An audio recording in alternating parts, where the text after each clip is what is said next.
Bonjour, bonsoir à tous les bien-aimés dans les Seigneurs. C'est le pasteur Salomon Kaninga Lusol de l'émission Les d'Église. Soyez le bienvenu dans notre 17e séance sur l'atelier de leadership. Nous sommes en train de continuer avec nos enseignements. Merci pour ceux qui ont de la persévérance. Aujourd'hui, nous allons parler sur les 7 principes du vrai leadership. Les 7 principes du vrai leadership. Nous avons parlé dans la définition, leadership, c'est la capacité de diriger, d'inspirer ou d'influencer ou encore d'impacter les gens ou l'environnement. C'est aussi la capacité de transformer les disciples aux leaders et des leaders aux agents de changement. Moïse a transformé les esclaves hébreux qui étaient des peureux, qui étaient des lâches, il les a transformés aux militants ou encore aux combattants de la liberté. Voilà les 7 principes du leadership. Le premier principe, le vrai leadership est un héritage dans l'esprit d'une personne. Chaque personne a la capacité de leadership. S'il meurt comme étant un disciple, ça c'est son choix. Je reprends ça, le premier principe.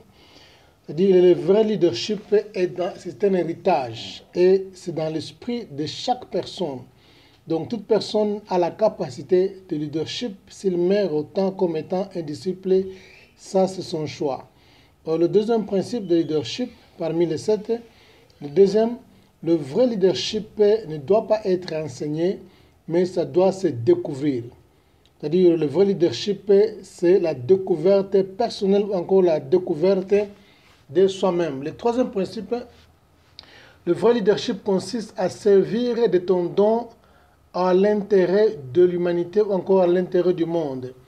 Je vais vous donner les exemples avec la suite des temps, puisque quand vous raffinez votre don et vous servez ça au monde, c'est alors qu'on appelle ça le vrai leadership. Tu ne peux pas te servir toi seul ou encore à ta famille, mais le don que Dieu a placé en toi, c'est pour servir aux autres. C'est pourquoi j'avais dit la fois passée que les dons, c'est le don qui détermine ta valeur et le servir au monde, c'est ta responsabilité.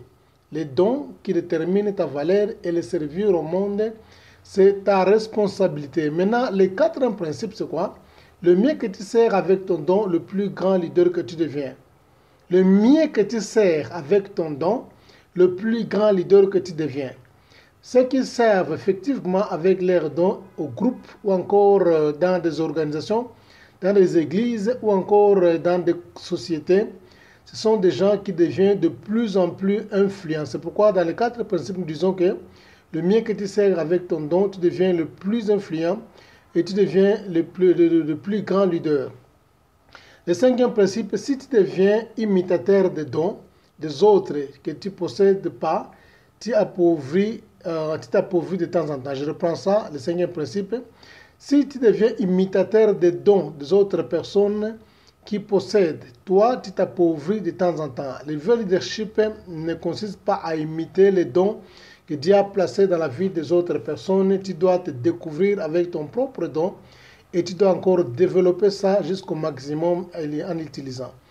Le 6e principe dit quoi? Le vrai leadership est la manifestation personnelle. Ton leadership n'est pas dans l'avenir, mais Dieu a placé ça ou Dieu a planté ça en toi. Le leadership n'est pas l'opportunité, mais elle prend les risques. Il prend les risques. Je prends ça. C'est intéressant, le 6e point. Le vrai leadership est la manifestation personnelle. Ton leadership n'est pas là dans l'avenir, mais Dieu a placé ou Dieu a planté ça en toi. Le leadership n'est pas l'opportunité, mais il faut prendre beaucoup de risques. Le leadership n'est pas une opportunité.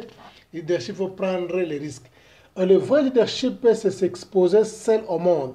Le vrai leadership, c'est quoi? C'est s'exposer seul au monde. D'ailleurs, là, nous allons directement à l'exemple quand les frères du Seigneur Jésus-Christ, dans la chair, lui disaient que non. Et quand tu te montres au monde, ou bien quand tu te montres à Israël, montre-toi seul, il ne faut pas parler de ta famille. C'est ça, donc ça c'est le dernier principe qui est le 7e point. Le vrai leadership, c'est s'exposer seul au monde. Voilà. Alors, sans plus tarder, nous allons donner quelques exemples par rapport à ce que nous avons parlé ici. Ce que le peuple de Dieu doit noter, c'est quoi?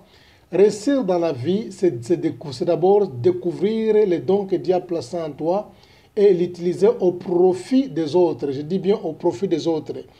Puisque c'est ça le vrai leadership. Tu n'es pas né pour te marier, avoir des enfants, payer les factures et puis mourir. Non, ça ce n'est pas l'objectif que Dieu t'a créé. Dieu n'a pas créé l'homme avec le premier objectif de l'adoration ou la louange. J'avais bien dit dans la leçon précédente que la première motivation de la création de l'homme, c'était quoi? C'est la domination. Car Dieu a dit que créons l'homme pour qu'il domine sur les ressources. Dieu n'a pas dit que créons l'homme pour adorer. L'adoration, c'est le résultat de la rédemption. Un autre exemple, il y a plusieurs personnes qui font beaucoup de confusion sur réussir dans la vie. Comment quelqu'un peut réussir dans la vie? Réussir dans la vie, ça ne signifie pas acheter des immeubles, acheter des véhicules, s'enrichir ou encore avoir des comptes bancaires. Ça n'a rien à voir avec la réussite dans la vie. La réussite dans la vie, c'est quelqu'un qui a découvert son don, c'est quelqu'un qui a exploité son don avec toutes les capacités possibles au profit des autres. Il a accompli parfaitement sa mission. C'est alors qu'il peut mourir vide. Comme Jésus a dit, tout est accompli, il est mort vide. Et il y a aussi l'apôtre Paul qui a dit que j'ai achevé ma course. Il était prêt à mourir puisqu'il a compris d'abord, il a découvert les dons que Dieu lui a placés en lui pour utiliser ça dans sa mission. Et puis il a terminé sa mission, il était prêt maintenant à mourir. Réussir dans la vie, c'est de découvrir comme étant un leader avec les dons que Dieu a placés en toi pour accomplir une certaine mission. Même si tu ne laisses pas une maison, même si tu ne laisses pas un véhicule, même si tu ne laisses pas une ferme, peu importe, d'ailleurs, c'est ça la vraie mission. C'est-à-dire, on n'a rien à voir avec investir. D'ailleurs, on dit dans le leadership que le vrai leader n'investit pas dans les biens matériels, mais le vrai leader investit dans les gens, à travers les enseignements, la formation, l'encadrement. C'est ça le vrai leadership. Alors, j'avais dit que tu n'es pas né pour te marier, avoir des enfants et payer les factures de courant. Non. Tu es né d'abord avec une mission qui est précise, découvrir un don que Dieu t'a placé, que Dieu t'a envoyé. Quand tu découvres ce don-là, tu commences à exercer, à mettre ou encore à placer ce don au service des autres. C'est alors qu'on peut parler de la réussite. Tu es né complet, ton avenir est placé dans toi comme étant un emballage. Ton avenir n'est pas dans une autre personne. Ton avenir n'est pas dans ton dirigeant. Ton avenir n'est pas dans tes parents. Ton avenir n'est pas dans l'église. Mais ton avenir, Dieu l'a placé ça en toi-même. Ce sont des exemples que je donne par rapport aux 7 points que j'ai cités là-bas. Sur, comment dirais-je, nous sommes en train de parler sur les 7 principes de leadership. Maintenant, nous sommes en train de donner les exemples. Alors, comme je disais, ça, que tu es né complet. Ton avenir est en toi. Quand tu prends un fruit d'orange, quand tu coupes ça, à l'intérieur, tu vas remarquer quoi? Une semence. C'est-à-dire, quand vous utilisez, quand par exemple, vous vous servez d'un fruit, de l'orange, maintenant, son avenir est placé en lui, puisque à l'intérieur, il y a les grains. À l'intérieur, les grains là, c'est l'avenir de l'orange. Et à l'intérieur, puisque ce sont les mêmes grains qui est comme étant son avenir et qui va un jour devenir une plante. C'est-à-dire, c'est de la même manière que Dieu a placé ton avenir dans ta vie, dans toi. Tu es né complet. Ton avenir n'est pas en dehors de toi, mais c'est en dedans de toi-même, puisque l'avenir de l'orange, c'est le grain qui est à l'intérieur. L'avenir de l'orange, c'est le grain qui est à l'intérieur du fruit. Quand vous ouvrez, vous allez remarquer des petits grains à l'intérieur. Chaque fruit, c'est le petit grain à l'intérieur, c'est ça l'avenir. Ton avenir n'est pas placé dans la vie d'une autre personne, mais c'est placé en toi-même. Alors, tu n'as pas besoin de chercher ça en dehors. Alors, ta grandeur est liée au problème que tu es en train de résoudre. Ta grandeur est liée au problème que tu es en train de résoudre avec les dons que Dieu a placés en toi. Joseph a découvert les dons que Dieu a placés en lui. Il s'est servi de ces dons-là et il est devenu un homme de la grandeur puisqu'il a mis ça au service des autres. Il a résolu la crise en Égypte.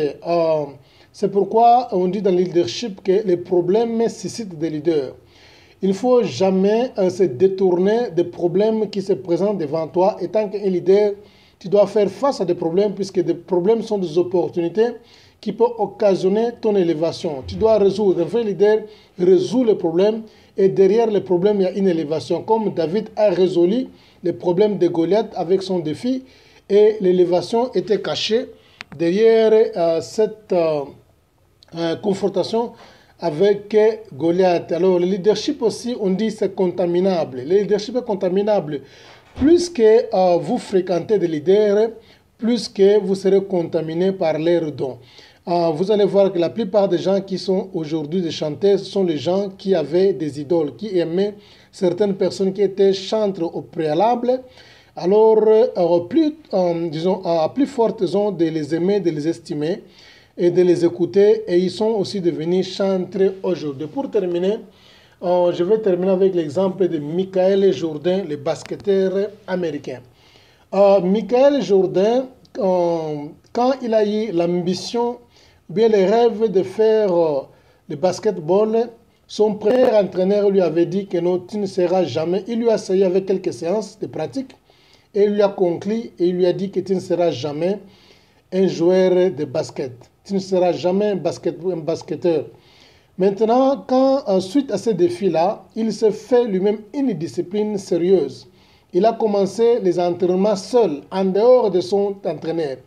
Il a commencé à faire les entraînements seul pendant la nuit, quand les gens dormaient encore. Il s'est réveillé vers 3 heures du matin, aller dans le terrain de basketball et pour jouer avec les cibles, pour jeter le ballon de basketball aux cibles du filet.